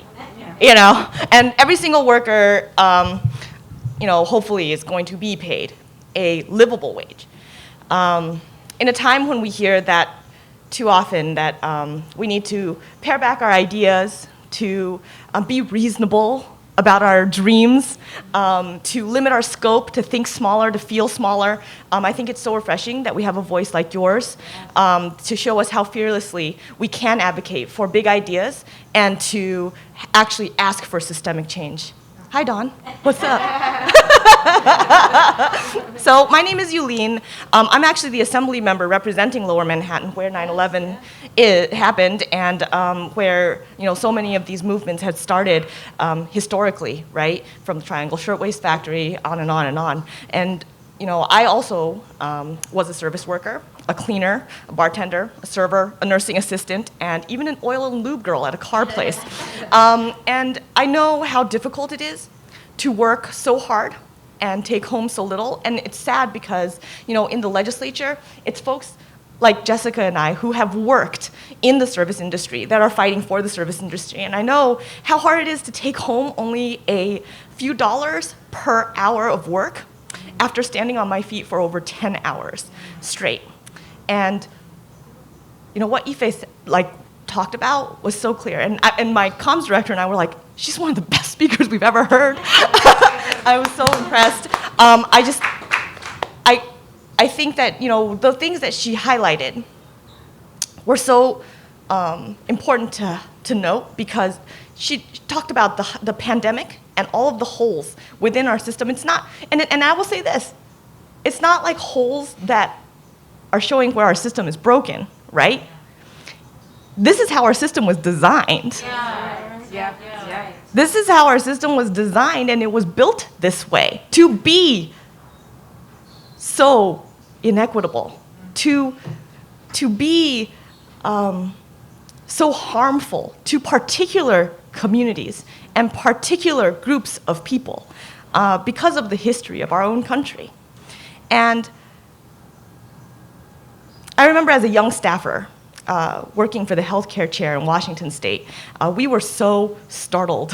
We were all like, oh no, how could Walmart put the burden of healthcare on our state? How could they pay just under the wages to be full-time and then make it so that everybody had to sign up for Medicare, Medicaid, right? And we were saying how that was such an atrocity, and yet right now with our so-called gig economy business, businesses like Uber and Instacart, and we're witnessing the emergence of an economy where subminimum pay is the actual business model. These companies have taken their masks off. They thrive on holding employees at the poverty line purposefully, and then they know that the desperation means more rides, more groceries delivered, and more profits for them to put in their own pockets. There's a high cost to being poor. And as some of the speakers up here were talking about, with food insecurity, with food deserts, with the way that food isn't as healthy for folks who live in certain neighborhoods, we know that in the legislature. It is our duty to fix it, right? And we passed that $15 minimum wage, but quite frankly, much more is actually needed, not only in wage increases, but in closing the loopholes that allow subminimum wages to thrive while workers suffer. The $15 minimum wage is only a true wage if it actually applies to everyone.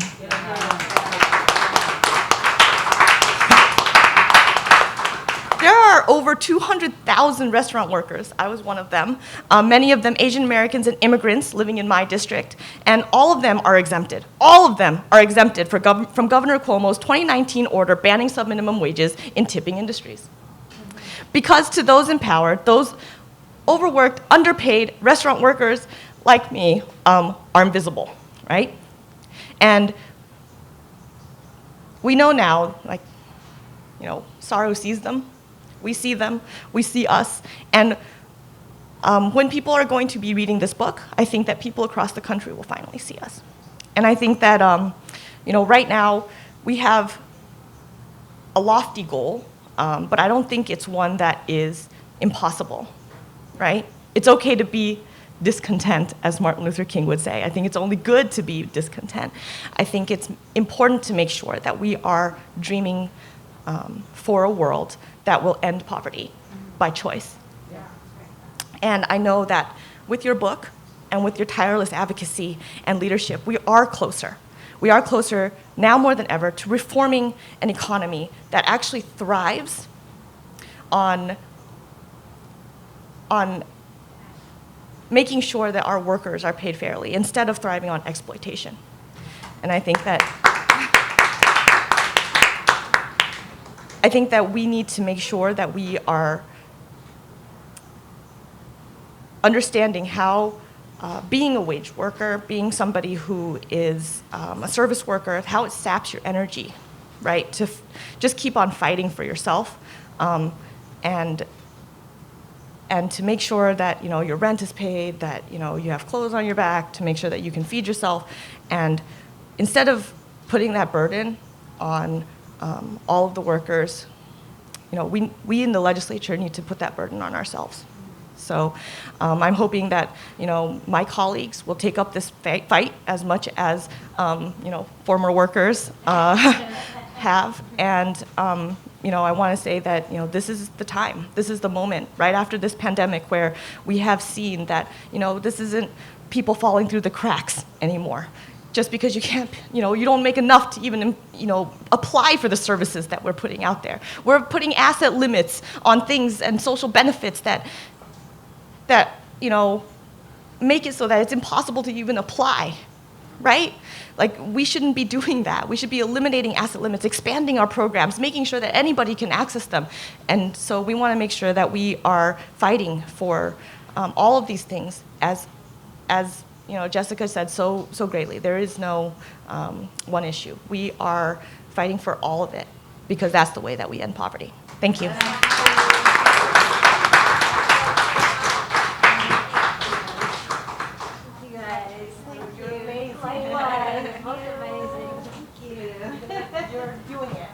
Thank you.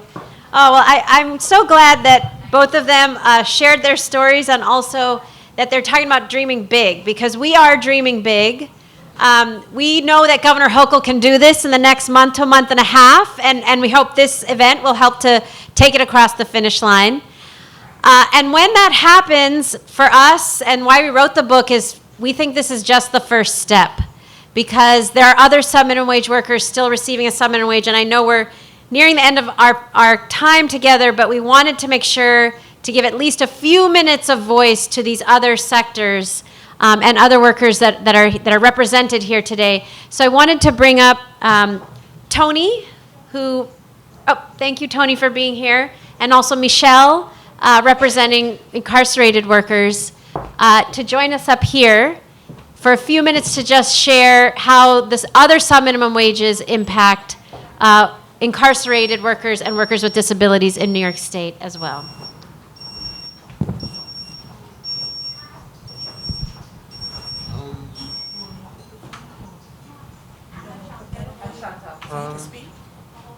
Yeah, maybe this one?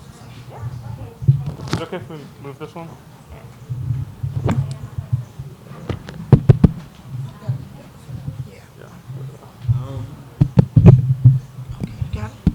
Yeah, good morning. Good morning. My name is Tony Phillip, and I'm an advocate. Now, I do work, but I'm going to talk about it in another sense of working. Because I work, I get penalized. Okay. And for people with disabilities that want to work but get penalized for working is wrong. Okay? And this is one thing that nobody really talk about. I've been in shelter workshop where you only can make $1 a day. Well, what can you do with $1? Okay? I work now, and SSI penalize me.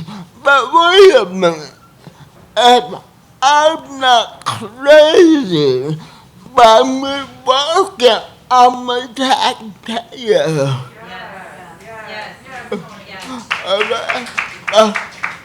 By being a taxpayer, I'm giving back to the community.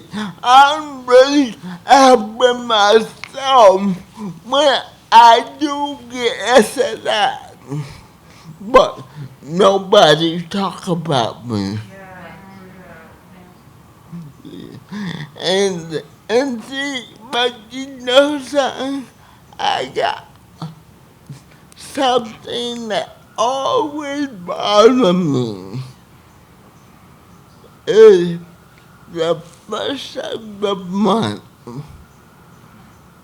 when I get a uncle called Bill. When I gotta pay my rent, and I can't pay the rent, guess where I go? Out on the street. I pay my phone bill. I'm like, hey, these are things that I like to do. But because I'm disabled, the government is saying, well, we will help you, but we're gonna penalize you if you don't try to help yourself. That is wrong.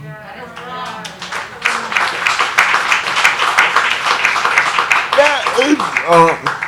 And if I could get one legislator to really sit down and talk to me, I would tell them they need to do something about that. Because really, you don't have people with disabilities who want to work, but they are afraid to work because they gotta deal with SSI. That is wrong. That is slavery right there. And you know what makes it really bad? I talk to my friends, and they told me, it's better to stay home, don't work. You just get to that. I'm like this. Why would I wanna wait for one check that I gotta say, what do I wanna do this month? Do I wanna eat or do I wanna pay my rent?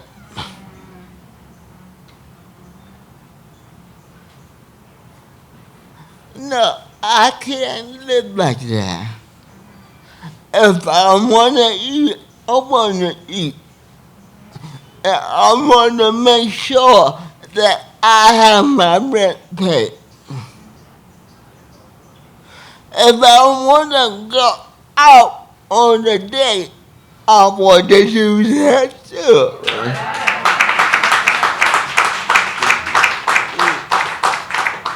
Because everything revolves around that dollar bill. If you don't have that dollar, you don't have a life. You don't have the dollar, you don't have a life.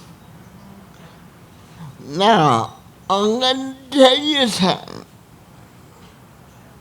I want somebody to tell the young lady, when you get back to your office, tell them that Tony wants them to do something with SSI.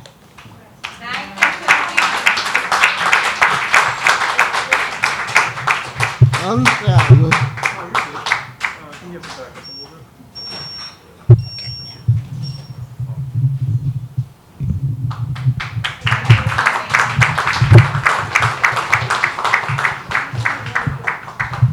All right. Thanks so much, Tony, and thank you to One Fair Wage and everyone that's been part of hosting this event. My name is Lujan. I'm the campaigns director at Worth Rises, and we're an organization that's dedicated to ending the exploitation of incarcerated people and their loved ones. As Saru was mentioning earlier, most people think that slavery ended with the 13th Amendment, but what it actually created was an exception clause. It abolished slavery except for as a punishment for crime.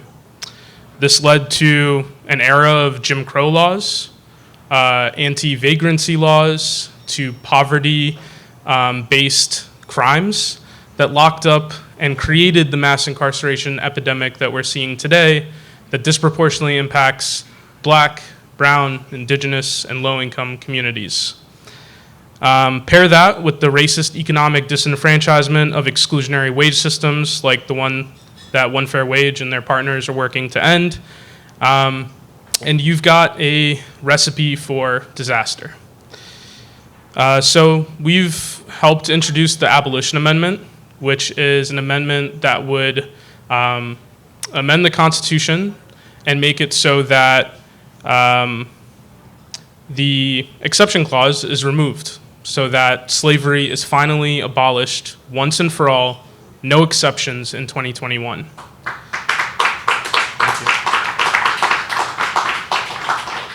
And I think we should be able to say that in 2021 that we don't have slavery. It's just so hard to even fathom. And what we see in New York is during the pandemic, a lot of, or limited reporting on the fact that the hand sanitizers people were using when they went to go get their vaccine shots were produced by incarcerated labor, varying anywhere from 11 cents, as the Assemblywoman mentioned earlier, to 65 cents. You can't get yourself out of poverty on less than $1 a day, or a few dollars. And what we're seeing is also there's so many other portions of labor that are done by incarcerated folks that are unseen, that are hidden. And we need to be able to address that today in ending that slavery. And worse, what we've seen is that when people choose not to work, they're punished for it. They're put in solitary. They have their privileges taken away, privileges like having communication to the outside world. And so all of this is really important as we consider all the different sub-minimum wage labor that is happening in our country. And it leaves me with a question to ask. If things can't function with poverty wages, should they be able to exist? And if we can't function as a society, if institutions, if products can't come to us with, without slavery being the prime labor or involuntary servitude, then it calls into question how we have so many things at our fingertips but can't pay the people that are creating it. And so I just want to hopefully invite all of you. I wouldn't be an organizer if I didn't ask you to take an action. Support all the work that One Fair Wage is doing. Make sure that you're following up on the policies. And also, if you're interested in taking action on the Abolition Amendment, endtheexception.com. You can go on there, take action, send messages into your federal legislators, and also join the movement at the local level. So I just want to say thank you again to One Fair Wage, Thank you to all the speakers that have been able to talk about the varying experiences with labor and the hardships that we're seeing for so many people. And, you know, I'm looking forward to a society where people are excited to show up to work, where they're happy to see their community come through the doors, and where they don't have to go home and maybe not home because they couldn't afford rent or healthcare or whatever it might be. So thank you so much and really appreciate y'all. All right, we're going to close out the way we started, hearing from the voices of women of color who are on the front lines of this industry, two in particular who've joined us, Ana Ramirez and Shanta Hunter. If you'd come up and close us out, tell us why we need to get this across the finish line right now.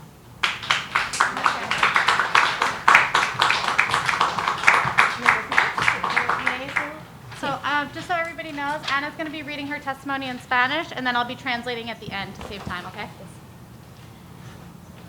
Hi, my name is Ana Ramirez y quiero contarles un poco de mi vida. Que yo soy real, soy un miembro comunitario de la organización NYCC y aproximadamente llegué hace 10 años a esta gran nación. Y mi primer trabajo fue como dishwasher, como las gentes que están preparando atrás de este lugar para poder tomar café, un vaso con agua limpia, poder degustar de la comida del día de hoy. Mi primer trabajo fue como dishwasher. Empecé a avanzar y avanzar y avanzar.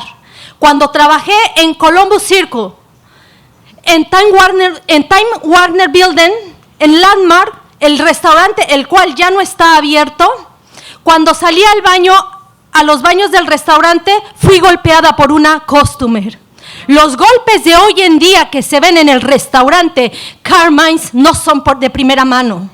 Yo los viví desde hace 10 años y regresé de esos golpes así porque yo solamente me quería cubrir. Pero fue tanto el dolor y la humillación que cuando regresé a mi área de trabajo en la cocina, no levanté mi cara en todo el turno. Porque fue muy doloroso, fue muy humillante. Los golpes traspasaron mi alma y mi corazón. Y así esos golpes han seguido siendo día tras día. Y hoy es el tiempo de acabar con la injusticia y con la esclavitud moderna. Quiero decirles que el trato hostil no nada más es para los dishwashers. Es también para los preparadores, para los meseros, para los cocineros. Y quiero dejarles saber que los mejores platos que se han servido en esta gran nación y en esta ciudad vienen de manos indocumentadas. Vienen de manos trabajadoras. Yo, Ana Ramírez, vengo a hablar en nombre de mi comunidad hispana, en nombre de mi comunidad hispana indocumentada, que hemos llegado muy lejos, pero ya no es justo que sigamos siendo tratados de esta forma. Hoy, el día de hoy, en este mes, mi compañera de cuarto llegó. Ella trabaja actualmente en un restaurante muy importante de la ciudad de Nueva York. Y el apron que le dieron a mis compañeros, un apron similar a este, el costo fue la noticia que nos costaba $80. Y solamente nos podían vender 2. Y quieren que vayamos limpios día a día, comprando, vendiéndonos, haciendo negocio con nosotros. Yo quiero decirles que nosotros reclamamos por el precio, por pagar nuestros aprons. Y ellos dijeron, la empresa dijo que eran telas muy finas. Nosotros, como trabajadores, no queremos telas finas, no queremos un Rolex para salir a dar una buena cara y atender al customer. Nosotros solamente queremos un salario y un trato digno, porque ya es hora de que se reconozca que nosotros, los indocumentados, trabajadores y también documentados, levantamos día a día con trabajo la economía de la ciudad más importante del mundo.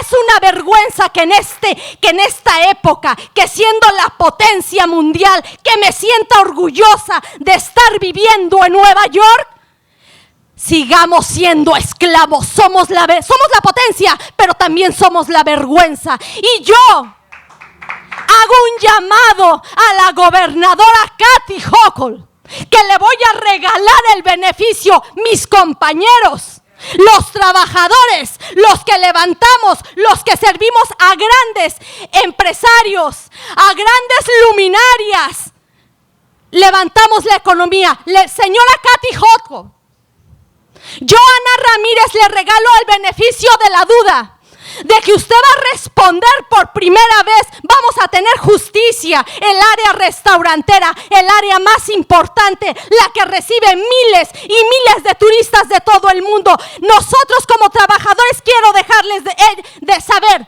que nosotros no tenemos cumpleaños, nosotros no tenemos Día de Madres, nosotros no teníamos Día de Muertos, no tenemos Halloween. El año nuevo, cuando yo me asomo al piso, todos levantan su mano con sus copas llenas de champán y sus familias disfrutando.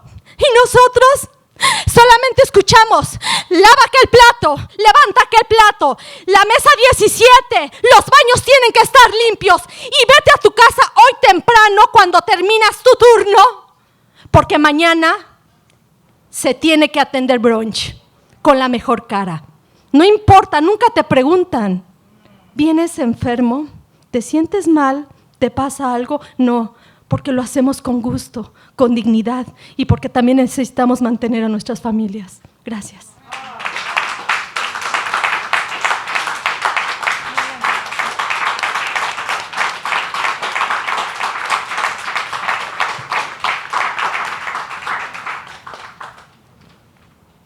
Do my best. But for those of you Spanish speakers in the audience, know that I will not be able to capture that emotion. And hello, good morning. My name is Ana Ramirez, and I am a tipped worker leader of NYCC and One Fair Wage. I currently live off of tips as a barista. I've worked at some of the most important and well-known restaurants in New York City. I also worked at Carmine's in Times Square, where there was a recent incident. What recently happened in Carmine's is a sad example of the customer hostility and aggression that we are facing in the industry right now as a result of having to enforce safety guidelines and be public health marshals. But sadly, this aggression and hostility is not new. Public health marshals to carry out mask and vaccine mandates. But this aggression and hostility is not new. 10 years ago, I worked in the Time Warner building at the Landmark restaurant. While working there, I was assaulted. I was punched by a customer in the bathrooms at my job. And this moment was so terrifying and hurtful and traumatic that when I returned to work, I could not lift my face the entire shift. And I came to believe that this was normal treatment. But now I know that it is not normal and it is not acceptable. I have also worked in the back of the house as a dishwasher in high temperatures and cold temperatures, spending time organizing the freezer and walk-in. And we face so many occupational dangers at work as tipped workers and dishwashers that go unrecognized as we do hard, back-breaking work for low wages and such little respect. And I have no doubt that the best plates, the best service in the house comes from the hard work of us, the immigrants who contribute to the world-renowned New York food scene, many of us undocumented workers. For us, there are no holidays. There are days where people go to celebrate with their families on holidays, Halloween, New Year's, Mother's Day, birthdays, anniversaries, and we don't hear congratulations or Happy New Year or celebrate moments like birthdays or happy anniversaries. We hear lift our plates, clean the bathroom, sweep the floor. And this is all for a sub-minimum wage, which is a miserable devaluation of our labor as human beings. And we have to rely on tips. Just yesterday, we learned that we have to pay $80 per apron because it's made from fine linens, and we are responsible for paying it. It comes out of our paycheck. We don't need fine linens or luxurious things. That's not what we're asking for. What we want and deserve is a dignified wage that is reflective of the labor that we put in and day out. So I'm calling on Governor Kathy Hochul to enact one fair wage for all workers. The restaurant industry, us the workers, are going to give you the benefit of the doubt and trust that you have our best interests in mind. But please answer our calls. These are desperate calls from us, the workers that power the economy. We hope you will hear them. We deserve a dignified, just, and fair salary. Please enact one fair wage. We need New York to lead on this issue. Thank you.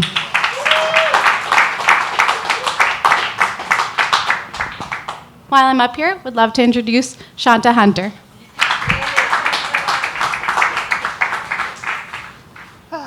I am afraid of public speaking. Gonna get that out of the way right now. So start off with that. So I just want to start off with that. If I get emotional, or it's part of it. Hi, I'm Shanta Hunter. I've been in the service industry for 20 years. I worked under Darden for 17 years. When you're here, your family, we know that one, right? Yeah. But when you work for the company, you're not allowed to have a family.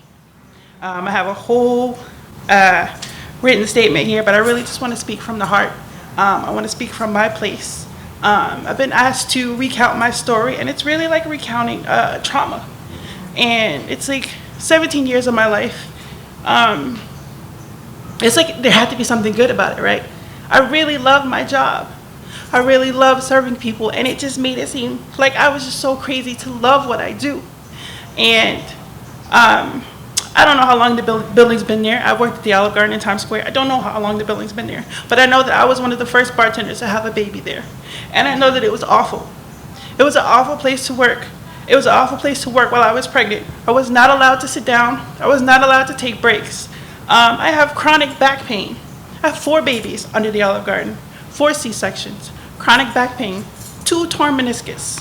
When I went to the doctor, she's like, "Are you a professional dancer? Are you a professional?" I'm like, "No, I'm a bartender." It's like, it doesn't make sense for you to have all these pains in your body from just being a bartender. And I could be terrified of talking to you 40 people, but if I had to serve you 40 people drinks, I'd make 40 drinks in under 2 minutes. That's what I do. That's what I do, and that's what I'm good at, and that's what I absolutely loved. The pandemic really shined a light on things that were already existent. Like, these things were awful beforehand, and to have to work during this just made it even more awful.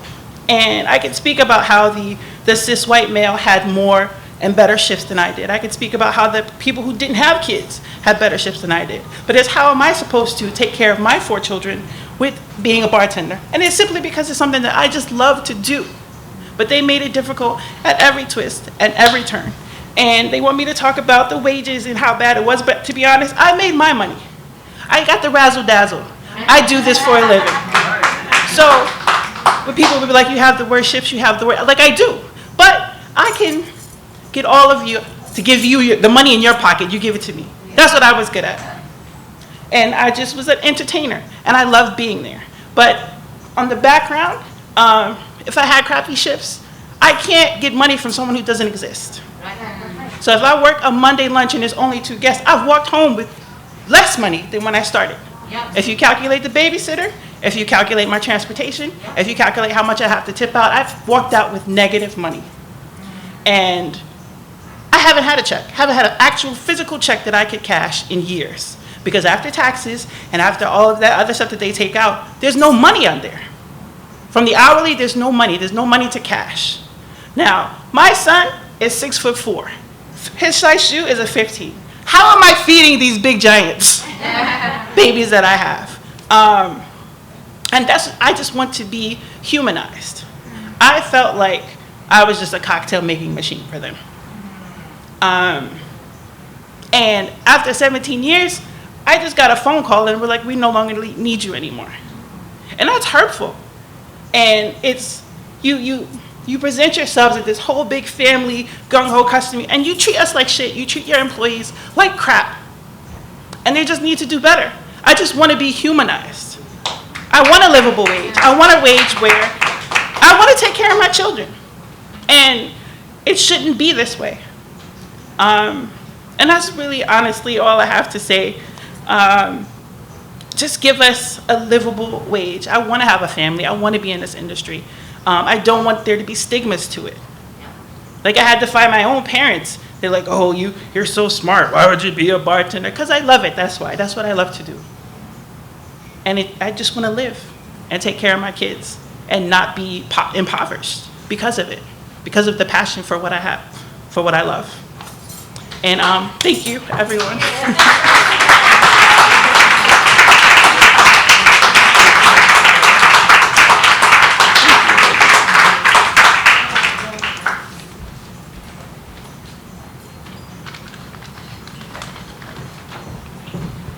Wow. Shanta, Anna, Tony, Ifioma, you all are why we do what we're doing. Putting a face to this issue is critical to the work that we do. We cannot move any of this forward if we don't continue to center and keep at the epicenter the people who are on the front lines of this. Because when we go back to our offices, wherever those may be, it's very easy to get caught up in the day-to-day of just work and getting things done. And we forget why we're doing what we're doing. And that's the message I want us to leave with today. It's that these individuals, these human beings, we are working for them. It's our duty, it's our responsibility to ensure that they too feel dignified in the work that they do. I can't stress that enough. So I just want to thank everybody for joining us. I know we ran way over. Always wanting us to take action. If you live in New York City, call your assembly member, excuse me. Call your assembly member to support the bill that Assembly Member Jessica and New are supporting in the state legislators. Support one fair wage. You can donate from the website. Buy Saru's book, please. And for those of us who are in the investor advocacy space, if you are a shareholder of Darden, Brinker, Dine, who am I forgetting? Denny's.